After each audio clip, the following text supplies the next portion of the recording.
All right, let's dive right into this deep dive on Hoshizaki Corporation. Yeah. We're going to break down their FY 2023 annual report. We'll try to give you a clear picture of their business and how they're doing financially.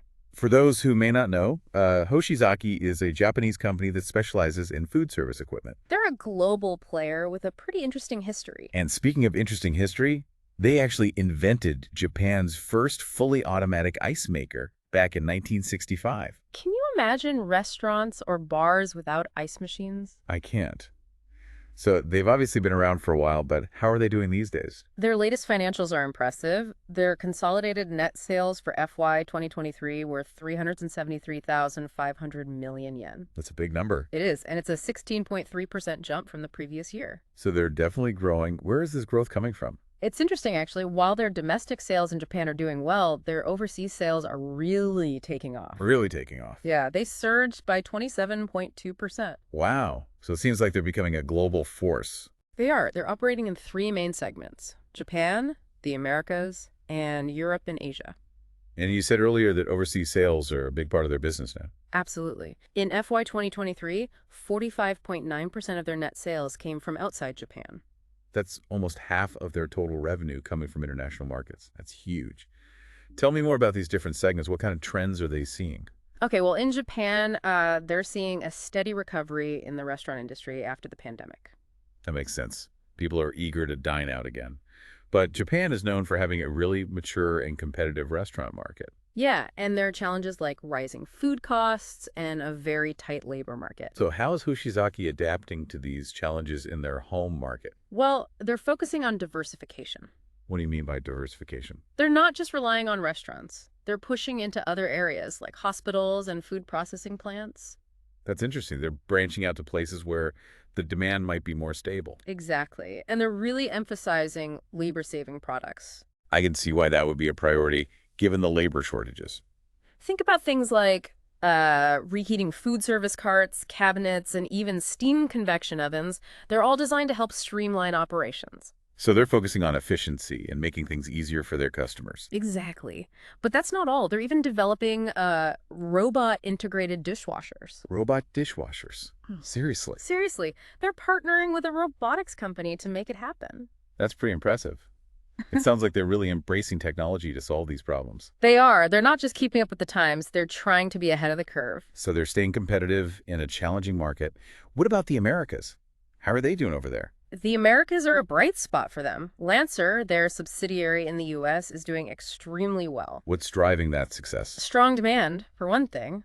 The U.S. market is really robust. Right. People in the U.S. love to eat out. And their acquisition of Jackson, a dishwasher manufacturer, is proving to be a smart move. They seem to have a knack for integrating their acquisitions successfully. They do. They're good at leveraging the expertise and market reach of the companies they acquire. So it's a win-win situation. They expand their portfolio and gain access to new markets. Right. It's all about synergy and building a strong network. But are there any challenges they're facing in the Americas? Of course.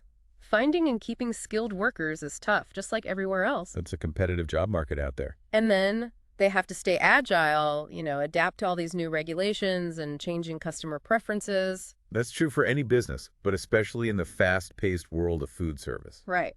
Got to be on your toes. Yeah. So we've covered Japan and the Americas. What about Europe? I remember reading that they acquired an Italian manufacturer, Bremma.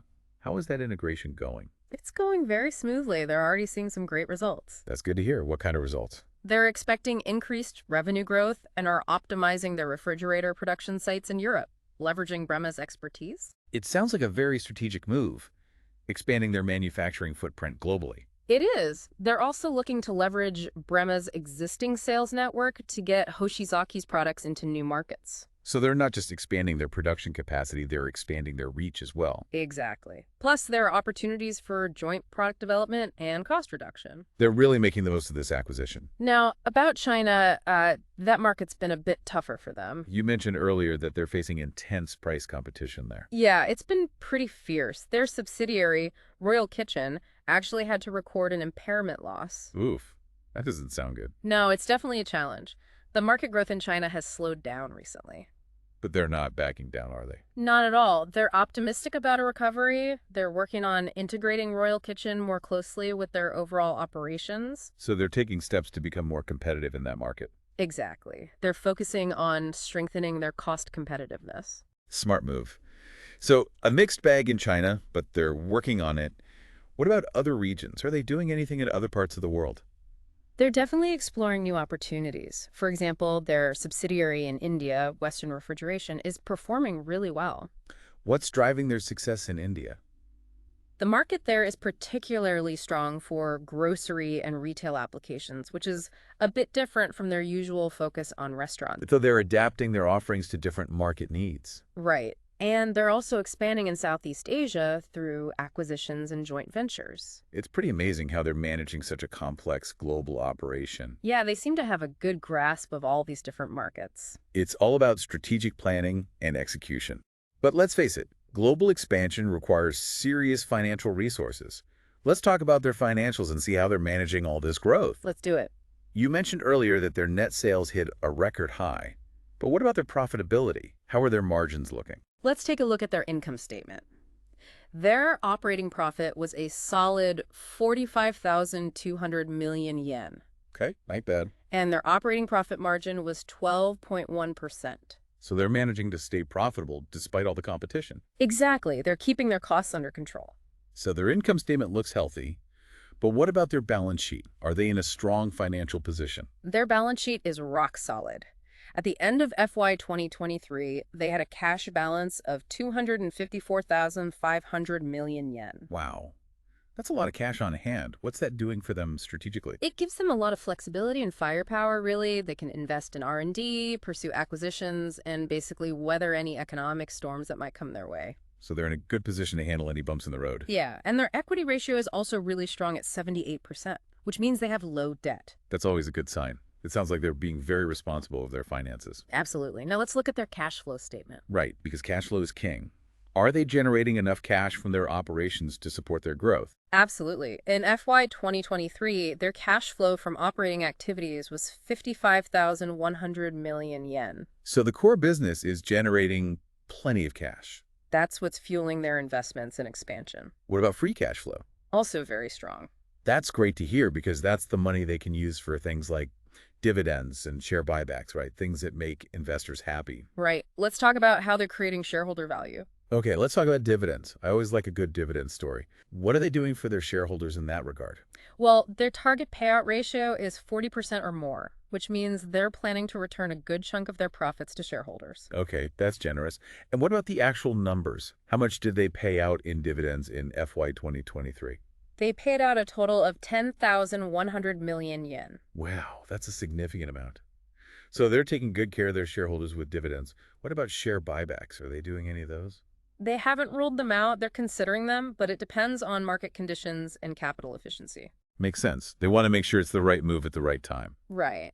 But it's good to know that they're open to it. All right, so they're financially strong, they're growing globally, and they're rewarding their shareholders. Sounds like they have a lot going for them. They do. But, of course, there are always challenges. Like what? What do you think are some of the biggest risks they need to watch out for? Well, competition is always fierce, especially in that Chinese market. Right, and economic slowdowns are always a possibility in different regions. Yeah, and then there's the need to stay ahead of the innovation curve. I think they're doing a pretty good job on that front so far. I agree.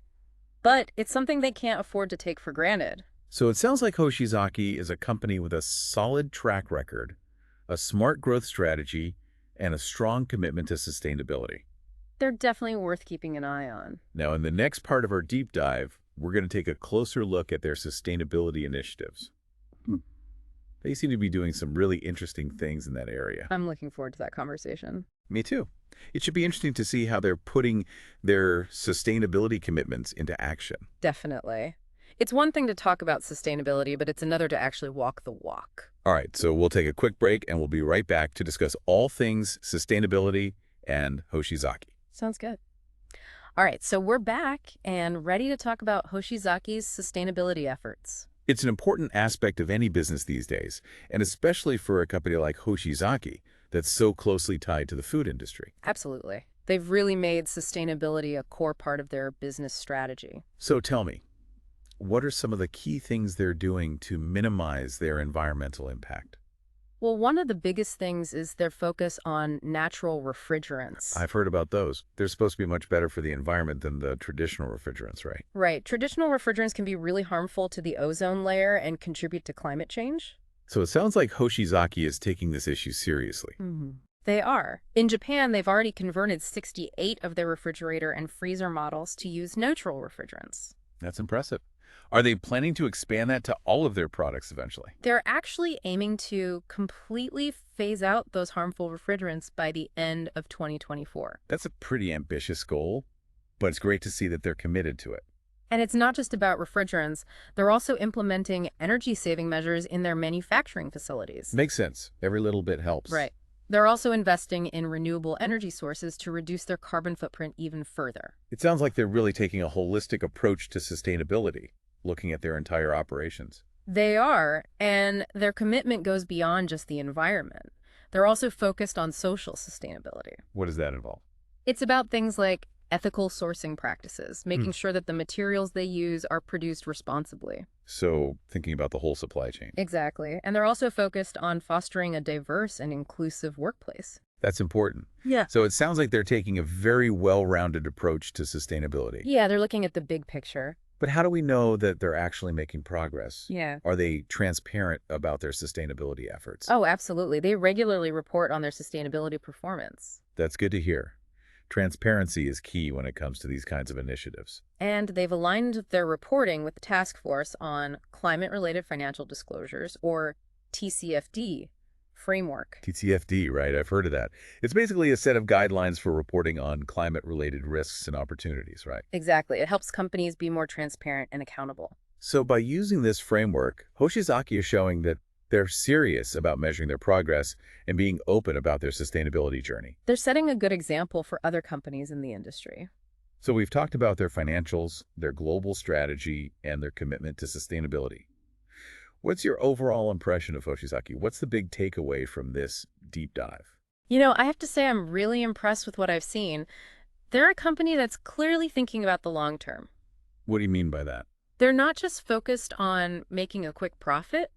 They're investing in innovation, they're expanding globally, and they're taking sustainability seriously. It sounds like they're trying to build a business that's both successful and responsible. Exactly. And I think that's the key takeaway here. They're showing that it's possible to do well while also doing good. I like that. It's a good message. Mm-hmm. So would you say that Hoshizaki is a company that investors should be paying attention to? I definitely think so. They're well managed, they have a clear vision, and they're in a strong financial position. They're definitely a company to watch. Now, before we move on, I want to leave our listener with something to think about. What do you think the future holds for Hoshizaki? Where do you see them going in the next few years? That's a great question.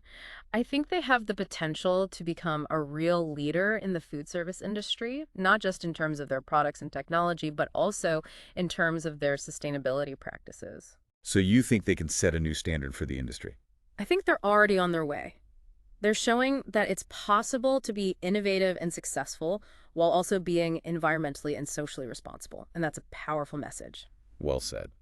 All right, I think it's time to move on to our final thoughts on Hoshizaki. So, we've covered a lot of ground in this deep dive, from Hoshizaki's financials to their global strategy and their impressive sustainability initiatives. They're a company that's really firing on all cylinders. They are.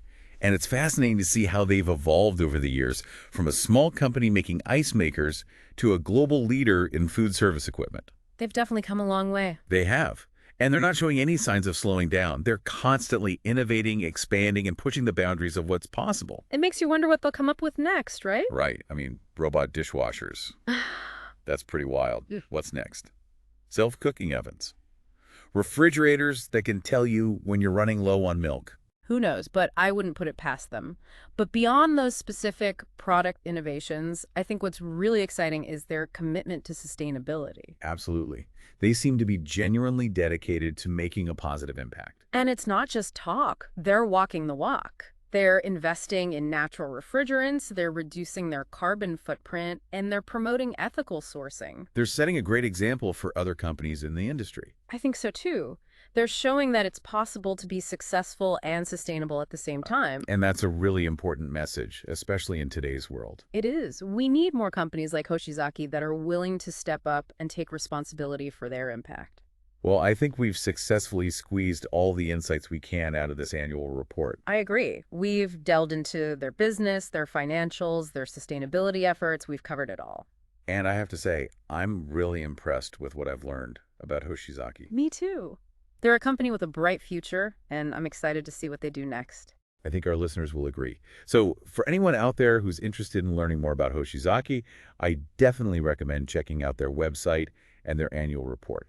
It's a fascinating read, and if you're looking for a company that's innovating, growing, and making a positive impact on the world, Hoshizaki is definitely worth keeping an eye on. Well said. I think that's a great note to end on. Thank you so much for joining me on this deep dive into Hoshizaki Corporation. It's been a pleasure. And thank you to our listeners for tuning in. We hope you found this deep dive informative and insightful. We'll see you next time. Until then, keep exploring.